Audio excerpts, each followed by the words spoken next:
Students, mission merit के इस video में आपका स्वागत है जिसमें सेट 2 देखेंगे हम हिंदी ए का। तो चलिए स्टार्ट करते हैं इस क्वेश्चन पेपर के सॉल्यूशन को। खंड क की बात करें, इसमें अपठित बोध है और यहाँ पर जो अपठित बोध है इसको इस तरह से दिया गया है, चौपाल के चबूतरे पर पहले एक पेड़ था। इस तरह से पैराग्राफ है, आप देख सकते हैं, पढ़ भी सकते हैं। ठीक है, इनके आंसर्स लिंक अलग से दे दी जाएगी डिस्क्रिप्शन बॉक्स में और बीच बीच में वीडियो नोटिफिकेशंस के आपके द्वारा मिलते रहेंगे कि पीडीएफ कैसे डाउनलोड करनी है। तो यहाँ पर जो है खंड क में पहला जो प्रश्न पूछा गया है, इस पैराग्राफ को पढ़ने के बाद जो है आपको आंसर्स को देने हैं।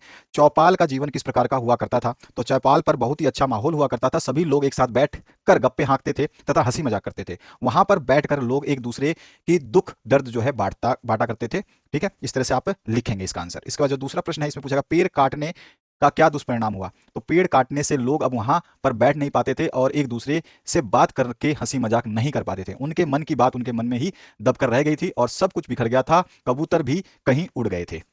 इसके बाद जो है इस गद्यांश का शीर्षक पूछा गया, तो चौपाल का वो पेड़ जो है, इस तरह से आप इसका शीर्षक लिख सकते हैं।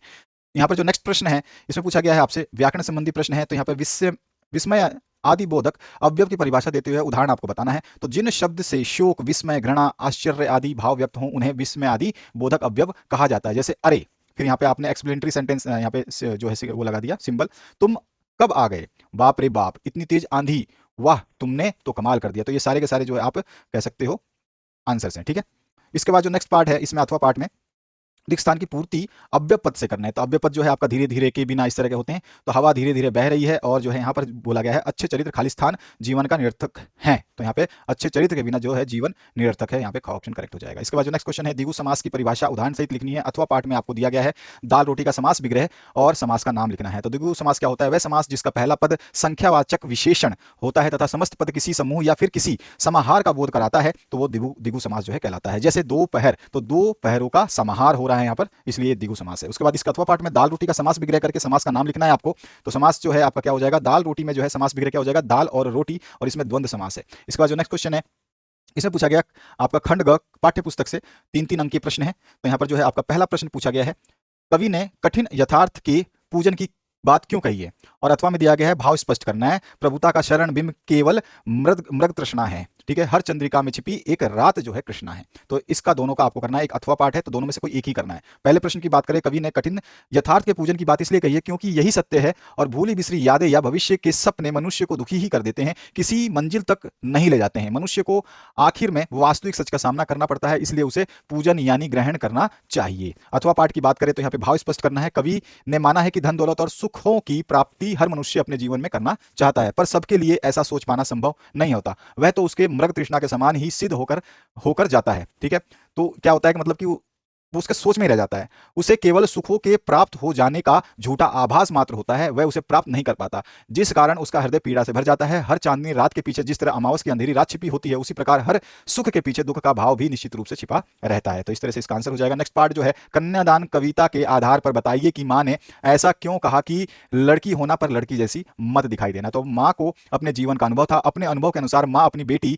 को विवाहित जीवन में आने वाली कठिनाइयों के प्रति सचेत कर रही थी। लड़की होना पर लड़की जैसी दिखाई मत देना, यह मां ने इसलिए कहा कि जिससे उसकी बेटी जो है विपरीत परिस्थितियों का सामना कर सके और अत्याचार का शिकार ना हो पाए। इसके बाद जो आपका 8वां प्रश्न, पाठ में आए उन प्रसंगों का उल्लेख करें जिनसे फादर बुल्के का हिंदी प्रेम प्रकट होता है। तो फादर बुल्के ने पहला अंग्रेजी हिंदी शब्दकोश तैयार किया था, ये तो पहली बात हो गई। वे हिंदी को राष्ट्र भाषा बनाना चाहते थे और यहाँ के लोगों कि हिंदी के प्रति उदासीनता देख करके वे क्रोधित भी हो जाते थे। ठीक है, तो यहाँ पर देखना है आपको क्या क्या मेन चीजें हैं, ये बहुत इंपॉर्टेंट है। इन प्रसंगों से पता चलता है कि वे हिंदी प्रेमी थे, वे सदैव हिंदी भाषा को राष्ट्रभाषा बनाने के लिए चिंतित रहते थे। इसके लिए वे प्रत्येक मंच पर आवाज उठाते थे। उन्हें उन लोगों पर झुंझुलाहट होती थी जो हिंदी जानते हुए भी हिंदी का प्रयोग जो है नहीं करते थे। इसके बाद जो है लेखिका मन्नू भंडारी की अपने पिता से वैचारिक टकराहट को अपने शब्दों में आपको लिखना है। इसमें अथवा पाठ दिया गया है। पाठ में आए किन प्रसंगों के आधार पर आप कह सकते हैं बिस्मिल्लाह खां मिलीजुली संस्कृति के प्रतीक थे?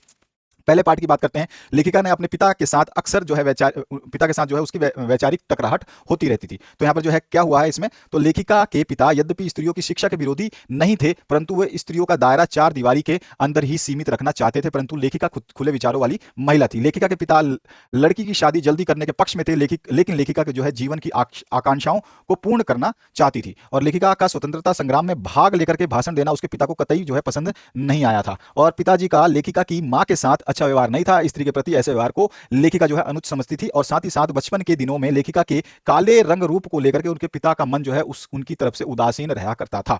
इसके बाद जो नेक्स्ट इसका अथवा पार्ट में है जो है बिस्मिल्लाह खां जो मिली जुली संस्कृति के रूप है, तो वो बता देंगे कि उनका धर्म मुस्लिम था और मुस्लिम धर्म के प्रति उनकी सच्ची आस्था थी, परंतु वे हिंदू धर्म का सम्मान करते थे और मुहर्रम के महीने में 8वीं तारीख के दिन जो है खां साहब मतलब खां साहब खड़े होकर जो है शहनाई बजाते थे। वो दाल मंडी में फातमान के करीब 8 किलोमीटर की दूरी तक जो है पैदल रोते हुए और नोहा बजाते जाते थे। और इसी तरह उनकी श्रद्धा काशी विश्वनाथ जी के प्रति भी अपार है या अपार थी। वे जब भी काशी से बाहर रहते तब विश्वनाथ व बालाजी मंदिर की दिशा की ओर मुंह करके बैठते थे और उसी ओर जो है शहनाई बजाते थे। तो ये जो है आप बता सकते हैं संस्कृति का मिला जुला रूप है। 10वां प्रश्न पूछा गया है, जॉर्ज पंचम की लाट की नाक को पुनः लगाने के लिए मूर्तिकार ने क्या क्या यत्न किए थे? तो सर्वप्रथम मूर्तिकार ने जो है मूर्ति के पत्थरों की खोज के लिए जो हिंदुस्तान का भ्रमण किया था। उसने देश में लगे हर छोटे बड़े नेताओं की मूर्ति की नाक से जो है पंचम की लाट की नाक का मिलान भी किया, ताकि मूर्ति से नाक निकाल करके पंचम लाट पर जो है नाक लगाई जा सके। और आखिर जब उसे नाक नहीं मिली तो उसने जिंदा इंसान की नाक लगवाने का परामर्श दे दिया। ठीक है, ये सारे प्रयत्न जो है उसने किए थे। खंड ख जो रचना आधारित प्रश्न है, इसमें अपने भाई के विवाह में शामिल होने के लिए मित्र को एक पत्र लिखना है। ठीक है, विवाह की बात हो रही है। अथवा में आपसे पूछा गया है, अपने विद्यालय में पीने वाले पानी की समुचित व्यवस्था के लिए प्रधानाचार्य को प्रार्थना पत्र। सबसे पहले भाई के विवाह के लिए पत्र लिखेंगे तो सबसे पहले आप अपना एड्रेस लिखेंगे, जो कि आपको क्वेश्चन में नहीं दिया गया है, तो आप अपना एड्रेस यहाँ पे लिखेंगे। उसके बाद सीधे सीधे जो है जिस मित्र को निमंत्रण करना है उसका नाम लिख करके सादर नमस्कार लिखना चाहें तो ठीक है। ठीक है, और आप डायरेक्ट अपना जो है यहाँ पर उसको लिख देना है लेटर को, कि उसमें आप क्या संदेश उसको देना चाहते थे। तुम्हें यह जानकर खुशी होगी कि मेरे भाई राजीव का शुभ विवाह जो है 27/2/2022 को होना निश्चित हुआ है और बारात बस द्वारा जो है प्रातः 4 बजे लखनऊ के लिए प्रस्थान करेगी। विवाह कि इस शुभ बेला पर तुम सपरिवार आमंत्रित हो। कृपया निश्चित तिथि से 1-2 दिन पूर्व आना, जिससे हम सब मिलकर विवाह के उत्सव का आनंद ले सकें। और विवाह से संबंधित कार्यक्रम साथ में जो है संलग्न है, यानी कि उसके साथ जो उसका डेट है वो संलग्न है, और फिर तुम्हारा मित्र लिखकर खत्म कर दोगे। अथवा में जो है आपका पीने के पानी की सुचारू व्यवस्था के लिए प्रधानाचार्य को पत्र लिखना है, तो आप जैसे प्रिंसिपल को लेटर लिखते हो स्कूल में वैसे ही लिखना है, फिर डेट इधर डाल देना है, विषय जरूर बता देना है। उसके बाद महोदय लिखते हुए निवेदन है कि कक्षा 10वीं का छात्र हूं और मेरे विद्यालय में कई दिनों से गंदा पानी आ रहा है, कई बार तो बिल्कुल पानी नहीं आता,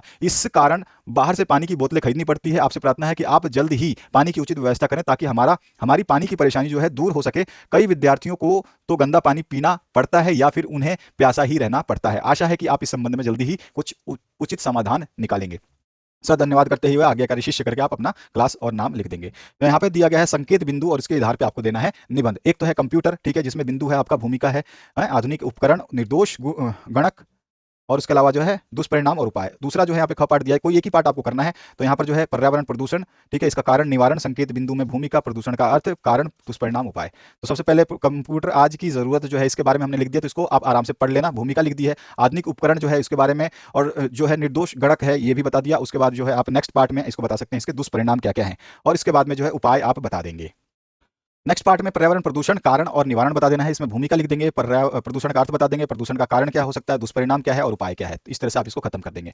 नेक्स्ट जो पार्ट है हर्बल टूथपेस्ट के लिए जो है लगभग 50 शब्दों में एक आकर्षक विज्ञापन आपको बताना है। आप अपनी मर्जी से कैसा भी विज्ञापन तैयार कर सकते हैं। जैसे यहाँ पर एक विज्ञापन दिया गया है स्वस्थ दांतों के लिए डाबर हर्बल टूथपेस्ट, ठीक है, और यहाँ पर जो है मुंह के दुर्गंध से पाए छुटकारा, क्योंकि अब आ गया है डाबर टूथपेस्ट हमारा। सिर्फ 10 रुपए में दांतों को कीटाणुओं से जो है लड़ने में ताकत और पायरिया मसूड़ों में सूजन आदि को दूर करने में लाभदायक। सभी दुकानों पे उपलब्ध, और आप डायग्राम बनाना चाहे तो इस तरह का एक ट्यूब बना सकते हैं। ठीक है, इस तरह से आपका ये आंसर हो जाएगा। आप इसको इस तरह से बॉक्स में जो है इसको बंद कर देंगे, ताकि आपका ऐड जो है सही तरीके से डिस्प्ले हो पाए। ठीक है, तो ये ऐड इस तरह से आपको बनाना है।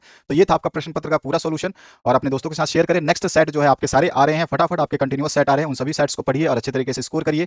आपको कोई भी परेशानी नहीं होगी, आपके सारे के सारे सेट्स अवेलेबल करा दिए गए हैं। सब्जेक्टिव सॉल्व करवा दिया गया है, ऑब्जेक्टिव डिटेल में सॉल्व करवाया, हर चीज डिटेल में सॉल्व कराई गई है। और उनकी पीडीएफ अगर आप चाहते हैं किसी भी पीडीएफ को डाउनलोड करना, तो लिंक आपके सामने डिस्प्ले कई बार हो चुकी है। उस लिंक पे जाकर के आप अपने क्रोम ब्राउजर में उस वेबसाइट को खोल करके डाउनलोड कर सकते हैं। प्ले लिस्ट में डाउनलोड करने का तरीका बताया गया है, एक वीडियो बनाई गई है, उसको आप चेक कर सकते हैं कि how to download PDF, answer PDF. ठीक है, तो उसको भी आप चेक कर सकते हैं। Thank you very much, have a good day.